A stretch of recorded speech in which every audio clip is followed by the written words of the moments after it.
Well, today on Focus Gaming News, we'd like to welcome Warwick Bartlett, Chief Executive of Global Betting and Gaming Consultants, GBGC. Welcome, Warwick. How are you? I'm very well, thank you. Thank you for having me. Well, thank you for joining us. How are things there at the moment, Steve?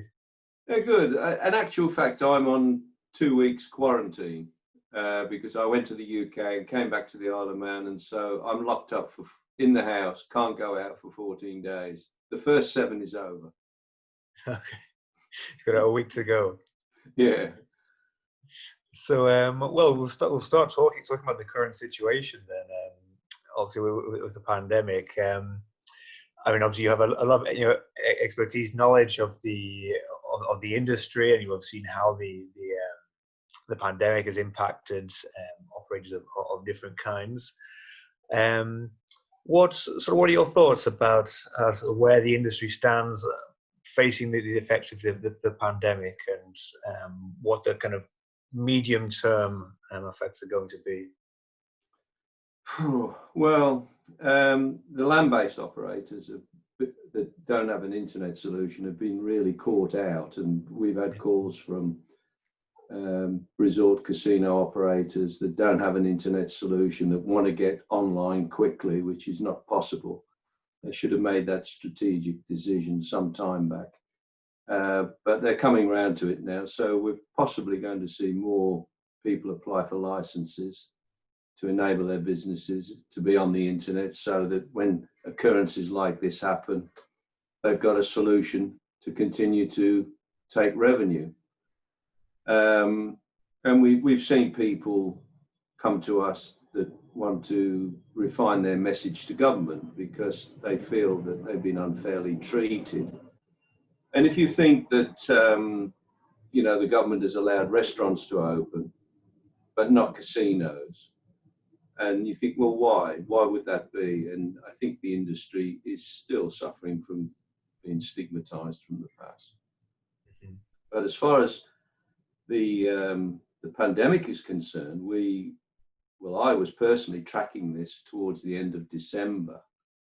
And by the end of January, I came to the conclusion that this was going to be a black swan moment. I looked at my portfolio of stocks, and I cut out all the risky assets, or some of the risky assets, purchased gold and bonds, and the market did slide.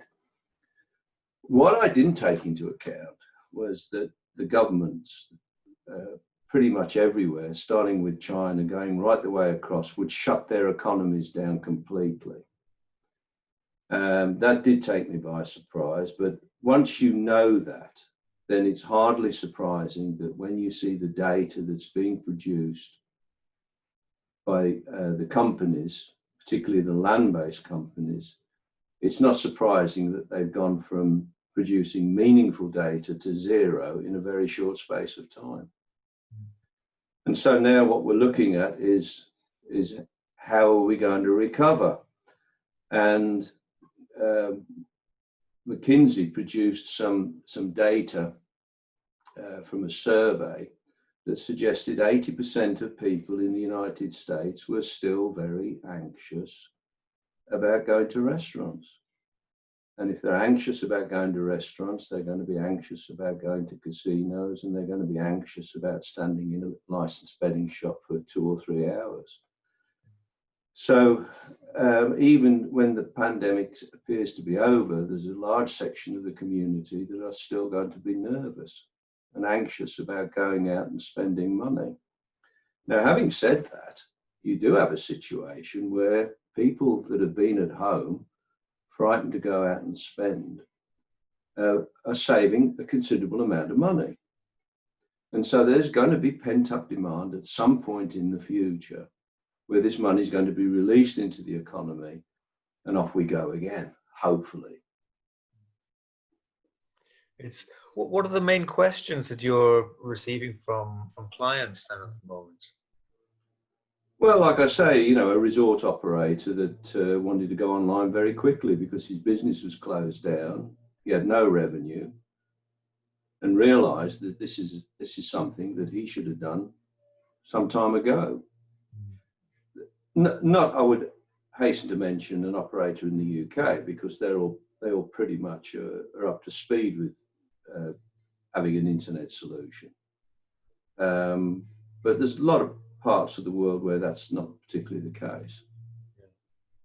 And what about those the online gaming then? Do you think the growth that some online operators have seen during the pandemic is here to stay? What do you see as their prospects in the medium term? Well, I think the interesting thing about the online business is every time you have a major event, shall we say like a World Cup, then business booms during that period. They get new sign-ups, and this is, by any stretch of the imagination, a major event. It's not a sporting event, it's not a gambling event, but it's a major event where people have been locked up at home, and there's been more sign-ups to play casino games. Now, what you find when you have a major event like the World Cup, it takes the market to a new peak.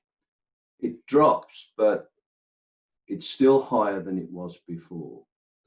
So there will be a drop from internet gambling when we return to normal, but it will still be higher than it was before. But there are two stories at play here. The casinos were probably up 30% during the height of the pandemic, the online casinos. There was no sports betting, so that was a substantial driver for internet gambling, which was completely lost, and that is now gradually returning. So there will be some substantial gains going forward on internet casino and sports betting. Those people now have accounts.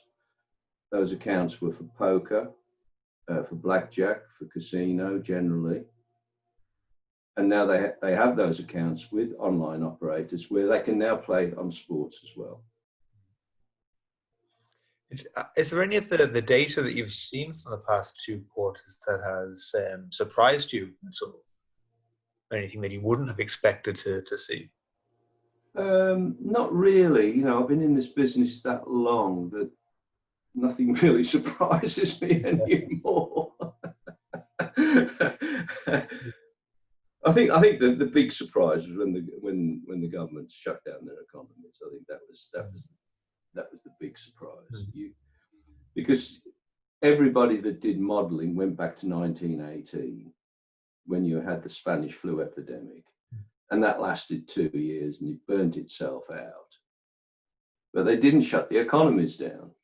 So everybody that modelled on the 1918 flu epidemic had got this wrong, because the governments didn't shut the economies down.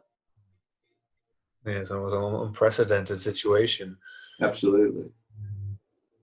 And again, talk about the transition to digital. Obviously, you mentioned land-based operators that hadn't already taken steps in that direction have been, well, maybe regretting not making moves earlier. What about the transition for sort of retail lottery and bingo? Do you think that generally they've made a successful transition to online? Well, bingo has done very well, and they have made a successful transition already.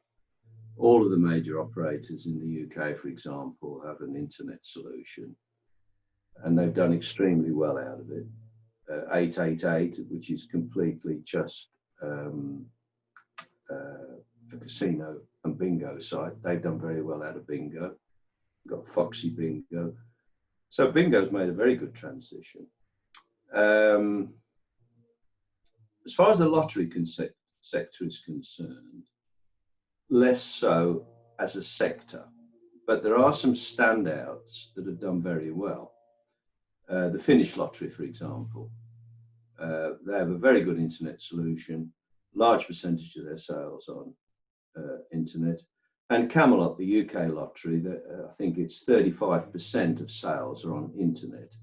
And they've achieved this with very little marketing, because it's very difficult for a lottery company that has got mum and pop shops and corner shops all over the country as agents, and then they don't want to feel that the lottery is turning their back on their loyalty over the years by basically taking those sales direct. So it's very difficult for lotteries to make that transition, but it's necessary, because if they don't, they're going to lose market share to the other gambling products. So how do you see the regulatory situation in Europe at the moment? Obviously, there are a couple of new regulated markets on the horizon for next year, Germany and Holland in particular. What are the pros and cons for operators? Well, the listed companies like the regulation, and their shareholders like the regulation because there's more quality to their earnings. They enjoy a higher valuation because of it. Their price-earnings ratio climbs. We saw recently, for example, that Flutter was turning off a lot of the poker stars countries where they were engaging previously to the takeover because Flutter doesn't want to be involved in grey or black markets. So a lot of companies such as Flutter want more and more regulation. But of course, with the regulation comes cost and higher taxation. And this creates a gap for people that want to enter the market, that are privately run businesses and where the owners are prepared to take the regulatory risk. And that is likely to grow. I'm afraid to say that is likely to grow because COVID-19 has got to be paid for at some point in the future, and it will be paid for out of taxation. And the gambling industry is a very easy industry to tax. The operators are very compliant. They pay their taxes, and it's very easy to soak it, for want of a better expression. And what this means is that the offer made by offshore operators can be so much better than those that are licensed and taxed onshore. And it's interesting to note that the take-up of licenses in places like Curacao is increasing. It's not declining, it's increasing. It's one of the most favoured jurisdictions in which to get an internet gambling license.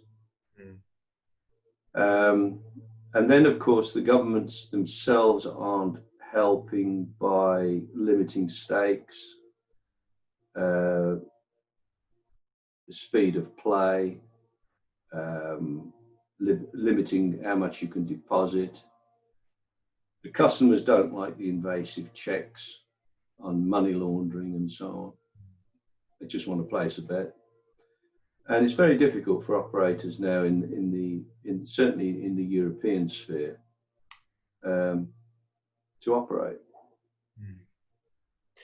Do you think they could see even an increase in black market operators even in the very established regulated markets in Europe? Oh, definitely, definitely. Where do you think then the most interesting opportunities for gaming operators at the moment, and maybe perhaps tell us about a little bit about how GBGC can help them? Well, of course, we have the United States. The market is talking up the United States quite significantly, and you've got 320 million people with very high disposable income, very rich country. They love their sport, they love their casinos, they love to gamble. So the more states that legalise, the more consolidated the market will become, and it should be a fantastic market, but it's taking a long time to get there. I think that's the concern that most people express in the industry, but it will get there eventually.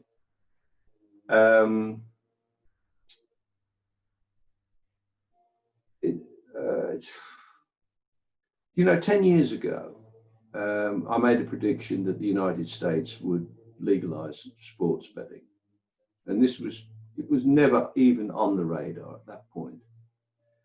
My prediction now is that China will legalise sports betting within 10 years. Internet sports betting. I think they'll go through various stages, just as the United States has. They'll do their best to prevent the offshore.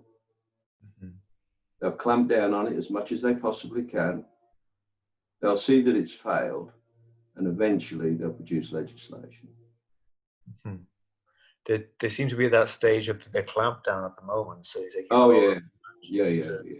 They'll find that doesn't work.